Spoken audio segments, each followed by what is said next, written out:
Hello guys, po nagbabalik si Super Subic Tax TV.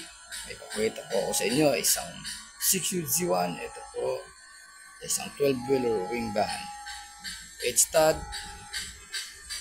po. Sinisilip ko po ngayon at ito po isang mulyang harap. Ganda po ang chassis, sariwa.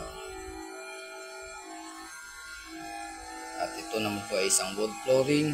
Ang cedar post po nito is hindi po kalahati, yung maliit lang po yung sa pinakadulo sa may backboard, ito po isang double lock. Ito naman po ay sisilipin natin yung ilalim. Ayan po, kasiriwa ng chassis na yun. Ito lang po yung isa kalawang naman po. Hindi naman po ito isang brand new. Ito naman po isang Japan surplus lang po ito. Papakita ko ito sa inyo isang stainless toolbox. Isang stainless toolbox po yan at may side wheels ang likuran. Yan po. Yan po, silipin ulit natin sa may, ito po ay isang airbag suspension.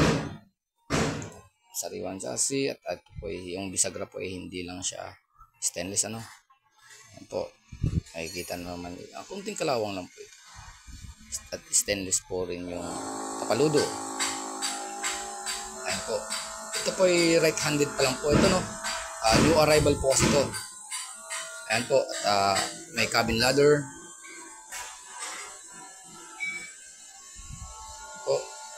Papasilip po talaga sa inyo yung good chassis talaga po. Ayan po. Isang manual transmission. Ayan. Hindi ko naman po ito pinaandar, sir, may magalit po sa ito po. Ayan po. Check ko lang po ito. Yan po isang gumagana po yung camera niya, yung likuran ng dashcam. Yan po yung loob. Nakita ko na sa inyo.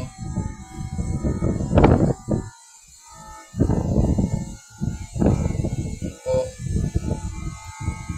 Ito po isang chrome face, semi-new face 6UZ1 bubble top. Yan po. At ito po is maraming salamat din po sa inyo.